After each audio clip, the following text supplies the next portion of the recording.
Hello दोस्तों, मैं नवीन कुमार। मैं आपके सामने एक ऐसा क्वेश्चन लेकर के आया हूँ जो बहुत ही हल्का है, बट इसके पीछे जो थ्योरी है ना वो ज़बरदस्त है।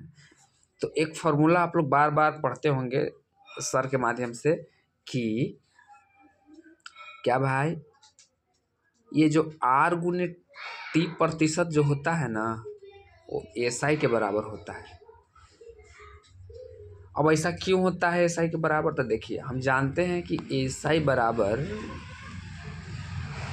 बराबर पी गुने आर गुने टी या बटे 100 होता है। लेकिन जब भाई पी को अगर आप 100 मान लीजिएगा कि माना कि मूलधन 100 है तो 100 से 100 कट गया तो क्या बन गया? एस आई बराबर आर गुने टी बन गया। समझ रहे हैं बात को? इस तरह से हम कह सकते हैं कि एस आई बराबर क्या हो जाएगा? R T. अगर मान लेते हैं कि मूलधन 1 रुपया दिया हुआ है, ये भी बात है, एस आई में ये भी समझ लीजिएगा। अगर मान लेते हैं कि P गुने आर गुने टी में मूलधन का मान 1 रुपया है, फार्मूला तो यही है, मूलधन का मान 1 रुपया मान लेते हैं, तब एस आई के फार्मूला इस प्रकार से हो जाएगा आर टी और 100 बटे में उसको प्रतिशत में लिख देंगे, आर टी प्रतिशत। तो डिपेंड करता है ये कि आप मूलधन को 100 माने हैं कि 1 माने हैं। यदि मूलधन को 100 मानेंगे तब फार्मूला खाली आर टी हो जाएगा। अब अगर मूलधन को, याद रखिए, अगर मूलधन को 1 रुपया माने हैं तो फार्मूला एस आई बराबर आर टी प्रतिशत हो जाएगा। इस चीज़ को क्लियर है सब ये भाई लोग? चलिए, बहुत अच्छी बात। अब हम मूलधन को 1 रुपया मान लेते हैं, ठीक है। तो हम जानते हैं कि आर गुने टी का मतलब होता है एस आई, ठीक है। एस आई बराबर फार्मूला होता है ए माइनस पी, ठीक है। तो आर टी बराबर एस आई माने हैं कब? जब पी बराबर क्या है? 100, है ना। अब वही अगर हम पी बराबर 1 रुपया मान लेंगे तो आर टी प्रतिशत हो जाएगा। इस चीज़ को आप लोग ध्यान रखिएगा। अभी हम माने 100, ठीक है ना, लेकिन तुरंत ही 1 के मानेंगे। अब हम जानते हैं कि आर टी बराबर एस आई होता है और एस आई बराबर ए माइनस पी होता है। क्लियर है? चलिए, बहुत अच्छी बात है। तो हम क्या करते हैं कि पी को 100 न मान करके 1 मानते हैं, इसको दोगुना कर देते हैं तो 2 हो जाएगा। पी, अब इसको तो 1 माने हैं, इसको हम कर देते हैं तिगुना तो 3 हो जाएगा। नहीं, 1 माने इसको कर देते हैं चौगुना तो 4 हो जाएगा। इसी तरह से अगर हम बढ़ाते चले जाएं, बढ़ाते चल जाएं तो ई तो 1 ही रहेगा। ई बार बार दुगुना तिगुना से बढ़ रहा है तो इसको एन कर देते हैं। कितना हो गया? एन। इसलिए एक नया फार्मूला प्राप्त होता है, कौची? एस आई बराबर एन माइनस 1, क्योंकि यही बढ़ते चला जा रहा है, बढ़ते चला जा रहा है तो एन माइनस 1। लेकिन यहाँ पर जो फार्मूला में थोड़ा सा परिवर्तन आ जाए। क्यों?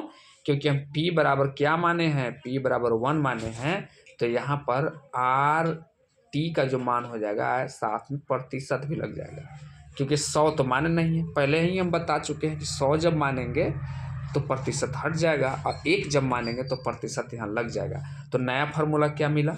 नया फार्मूला मिला हमको आर टी प्रतिशत बराबर, है ना, यही जो ए माइनस पी है ये बदल करके क्या हो जाएगा? N minus 1। ये नया फार्मूला बन गया और इसी फार्मूला पर ये क्वेश्चन बनेगा। अब बनाते हैं क्वेश्चन को, चलिए शुरू करते हैं। तो देखिए, आर दिया हुआ है तो आर हम लिख देंगे कितना? 16 48 दूनी 48 से 2 50, 50 बटे 3 गुने टी प्रतिशत है, ठीक है। प्रतिशत का मतलब बटा में 100 बराबर, ठीक है। उसके बाद एन, एन क्या है? दुगुना तिगुना चौगुना जो मूल अथी मिश्रधन है, और माइनस 1, तो 2 में से 1 चल जाएगा तो 1 है ना बचेगा भाई, ठीक है।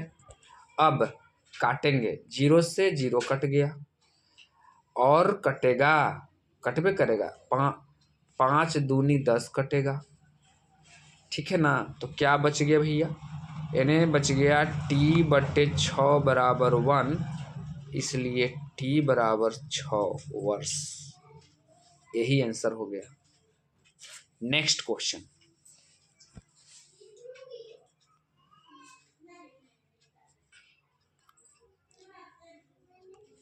देखिए ये क्वेश्चन क्या कह रहा है। इस क्वेश्चन में दर पूछ रहा है, कह रहा है कोई धन साधारण ब्याज से 30 वर्ष में तिगुना हो जाता है, ब्याज की वार्षिक दर कितनी है।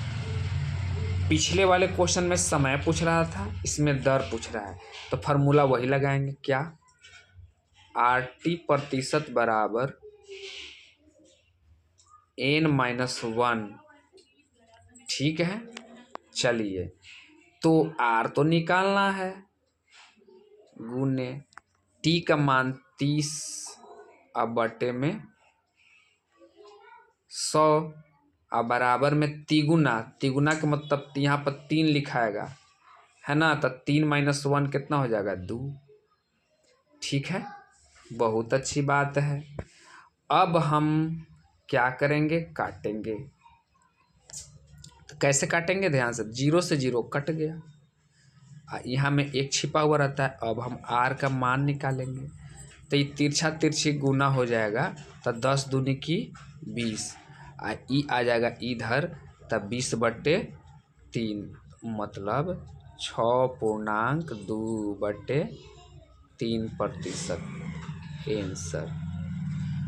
तो ये वीडियो आपको कैसा लगा, और इसके ये क्वेश्चन तो हल्का ही था, लेकिन इसके पीछे का जो थ्योरी, जो एक नया फार्मूला हम तैयार किए, ये आपको कैसा लगा, क्वेश्चन विथ थ्योरी, कमेंट में बताइएगा। आज का इतना ही, बहुत बहुत धन्यवाद।